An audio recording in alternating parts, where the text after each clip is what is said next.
everyone, Meg here with Truvy. Welcome back to our YouTube channel where we give you free English and ASVAB prep tips. Today you are on class 2 of our ASVAB prep series where we are going to be helping you prepare to take the military standardized test that you take before you join the armed forces. I recommend that you watch this video anytime within a couple of weeks to a couple of months before your exam or even the day before. Today our focus is going to be on mathematics and reasoning.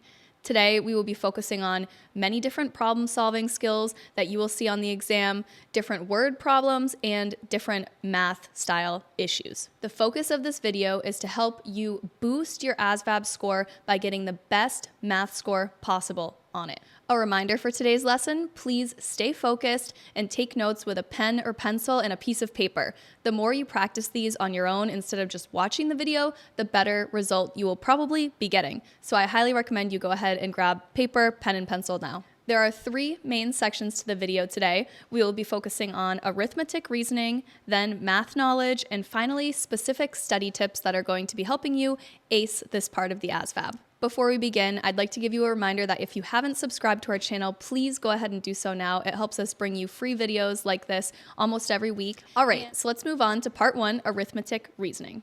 Here we're going to focus on real-world problems, and these are the problems that you're going to see in the form of word problems on the ASVAB exam. Today's main topics are going to be fractions, decimals, percentages, and word problems. And the main goal of today is to understand how to translate real-life scenarios into mathematical problems.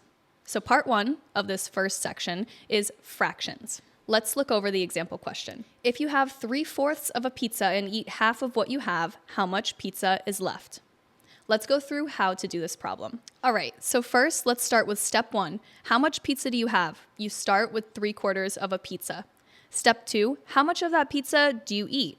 You eat half of what you have, which is half of 3/4. To find half of 3/4, you multiply 3/4 times 1/2. I'll show you how to do this on the screen here.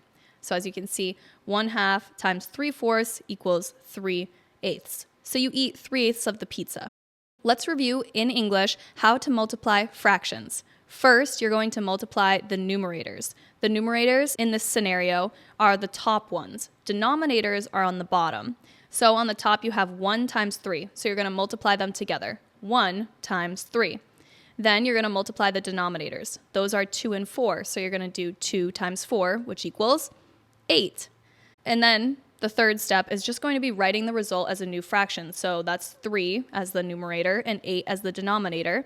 And that is going to be your final fraction. So that's how much pizza you ate, 3/8. So now step 3, how much pizza is left? Now you're going to subtract the amount you ate from the amount you started with. So you have 3/4 minus 3/8. To subtract fractions, we need to have a common denominator. The least common denominator between 4 and 8 is 8. So you're going to rewrite that as 3/4 as 6/8. So you're going to have 6/8 minus 3/8 equals 3/8, 3/8. So a common denominator is when the number on the bottom of the fraction is the same with all of them in the equation. So it can't be 4 because we already have 1 that's higher than that, so you're going to have to make it an 8. So to make that first 3/4 have a denominator of 8, 4 times what is 8? 4 times 2.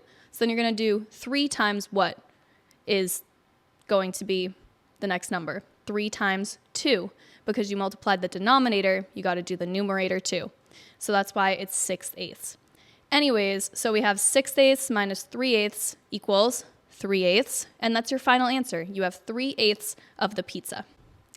That's how you'll do question number 1. The biggest thing I want you to take away from this is when subtracting fractions, make sure the denominator is common. You have the same number on the bottom when you are subtracting any form of fraction. Part 2, decimals. Here is your example question. A car travels 35.75 miles per hour. How far will it travel in 4 hours? The explanation is as follows. Okay, so to solve this problem, you can use a basic formula that I'm going to give you. I really want you to remember this because this will help you on the ASVAB, both in the mathematics section and the more practical and physics sections. So here's the formula. Distance equals speed times time. For example, the speed is 35.75 miles per hour, and the time is 4 hours. You have identified the given values in the problem. Now, you're going to multiply the speed by the time. That's 35.75 times 4. And when you multiply that, it's 143 miles. So the car will travel 143 miles in 4 hours.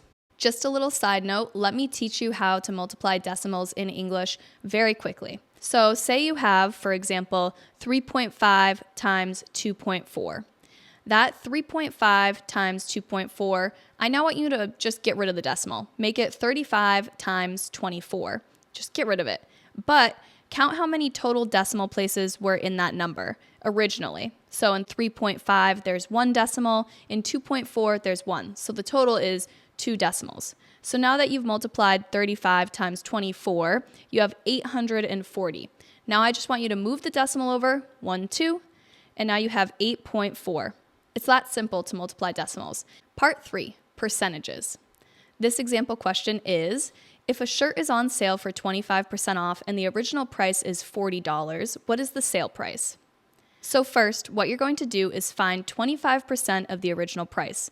Since the shirt is 25% off, you first need to calculate 25% of $40. To do this, multiply 40 by 25%, which is the same as 0.25. So a quarter equals 25% equals 0.25. Those are all the same in fractions, decimals, and percentages. So we're going to do 40 times 0.25, and that equals 10, because a quarter of 40 is 10. Think about it. 10 goes into 40 how many times? 10, 20, 30, and 40. So the discount is $10. Next, what you're going to do is subtract the discount from the original price. So you're going to take $40 minus $10 equals $30. So going back to the question, if a shirt is on sale for 25% off and the original price is $40, what's the sales price? 40 minus 10 is 30. That's what the sales price is. My main tip for you throughout this problem and for any form of percentage is to convert percentages to decimals by dividing by 100. So 25% equals 0.25. Honestly, I don't really like to think of it like this. I like to just take off the percentage and put a decimal 2 spots over if it's a 2-digit percentage, because that's more simple in my mind. But for you, if you want, you can divide it by 100. Part 4 on this first section is word problems. Let's move on to this one. So the example question here, a factory produces 120 widgets per hour. How many widgets will it produce in 8 hours? There's a very simple formula I want you to use for this. It's widgets per hour times number of hours. It's kind of simple if you think about it, because if you send 3 emails per hour and you work for 2 hours, that's 6 emails. Very easy. So the total widgets equals the widgets per hour times the number of hours. Just like what I just did with if you sent 3 emails per hour in 2 hours, 6 hours. So with this one, let's identify the values. Widgets per hour is 120, and the hours is 8.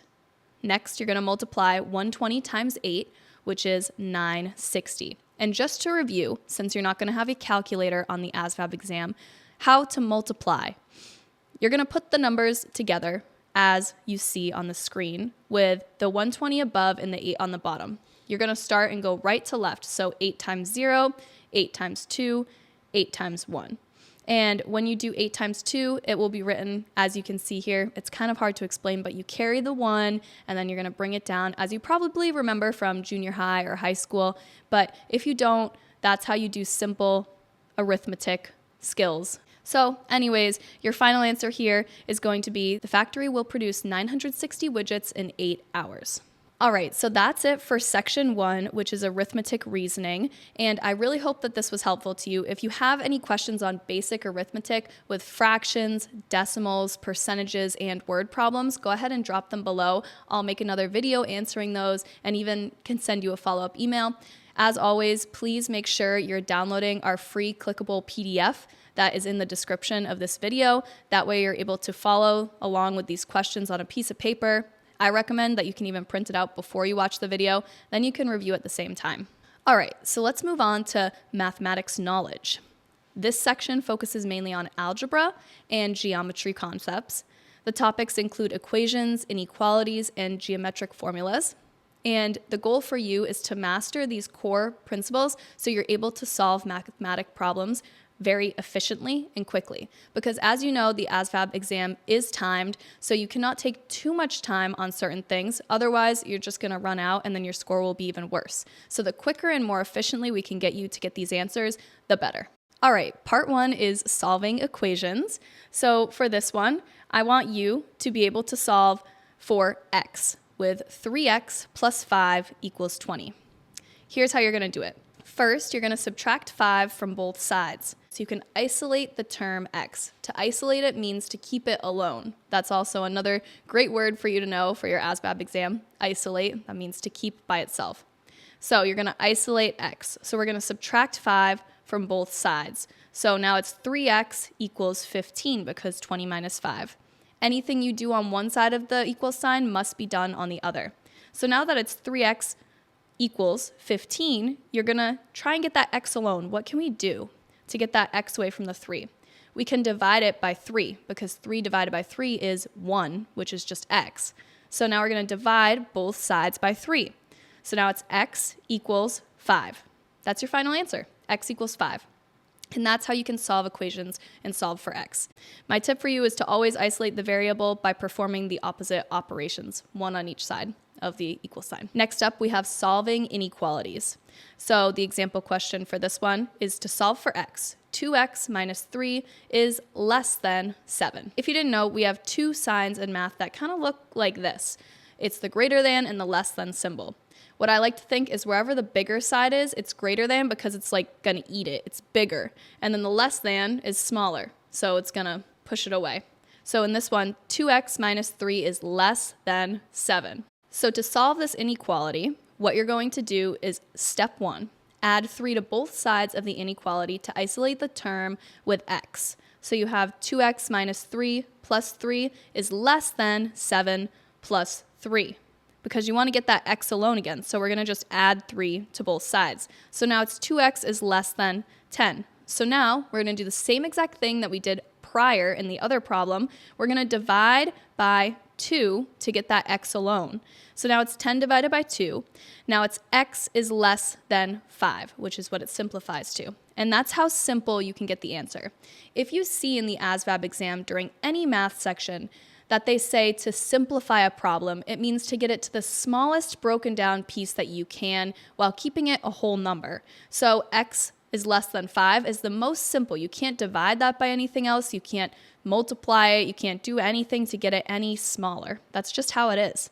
So x is less than 5. It means that any value of x that is less than 5 will satisfy the inequality, technically. My tip for you is when dividing or multiplying by a negative number, reverse the inequality sign. That's actually a really interesting thing. So if you ever divide or multiply by a negative number in these equations, you need to reverse that inequality sign. So you just flip it the other way.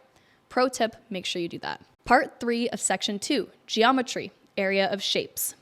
Example question is, what is the area of a rectangle with length of 10 centimeters and width of 5 centimeters? What I want you to know is this one formula, area equals length times width. This is essential to know when you're taking the ASVAB exam. First, you're going to identify your values. The length is 10 centimeters and the width is 5. Then you're going to multiply the length times the width. That's 10 times 5, so it's 50 centimeters squared. That's your answer. The rectangle is 50 centimeters squared. So my tip for you is to always know basic formulas for common shapes like rectangles, squares, triangles, and circles. And we just went over the one for rectangles. Next up, we have volume of a cylinder. The example question is, what is the volume of a cylinder with a radius of 3 centimeters and a height of 7 centimeters? As I like to be honest with you guys, I am honestly not the best at math, but I think that I'm really good at memorizing the formulas. So for the volume of a cylinder, please memorize this formula. Pi times r to the second times h, where r is the radius, h is the height, and pi, as you may know, is 3.14159 or 16.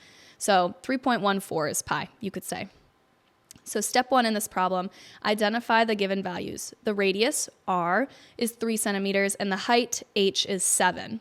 Step 2, you're going to plug the values into the formula. So for volume, you have pi times 3 to the second times 7, and then that turns into 3.1416, that's pi, times 9, because 3 to the second is just 3 times 3. When you see that number in the corner, it means you multiply that number in the parentheses by that amount of time. So now we have the formula volume equals 3.14 times 9 times 7. Now we're going to multiply those together, and that's going to get approximately 197.92 centimeters to the third. So the volume of a cylinder is approximately 197.92 centimeters to the third. My tip for you is to know the formulas for volume and surface areas of most 3D shapes. In my opinion, I think I only saw 1 or 2 questions like this. I would highly recommend you know volume for a square and rectangle and for a cylinder. I don't think I saw one for anything else. All right, now we're moving on to section 3. These are the study tips and practice strategies that I have created for you.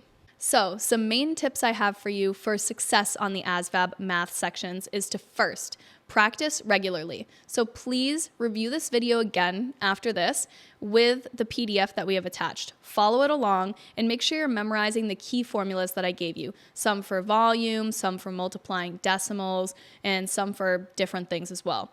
Make sure you're following along with all of those basic formulas. Next, I want you to learn how to break down word problems into smaller bits. So remember how we found the key numbers and key parts that were in each of the formulas that we just reviewed and each of the problems that we reviewed?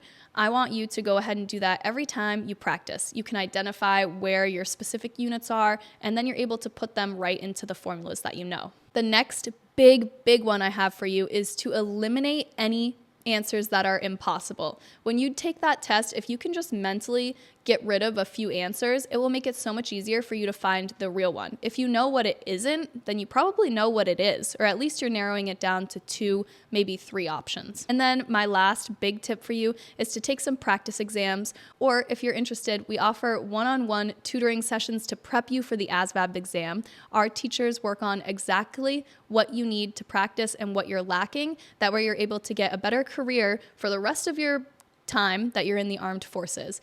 So if you're interested in that, go to our website, truvi.org, and you can enroll in these ASVAB prep test sessions.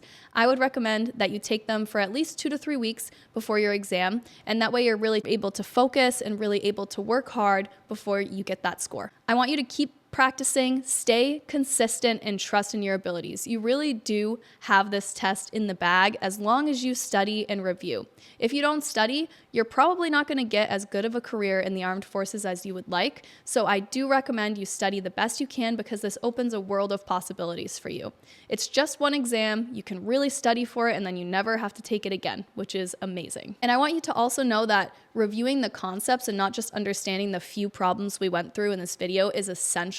So make sure you're going through and you understand the concepts. Maybe rewrite a couple of these questions on your own with different numbers and try it again just to make sure you're understanding how to do it, not just memorizing 1 or 2 problems, because you will most likely not see these exact same numbers on the ASVAB exam. So if you would please comment below with any questions you have, or if you liked the video, please subscribe to us. We would love to hear more from you and get your feedback on these ASVAB prep sessions.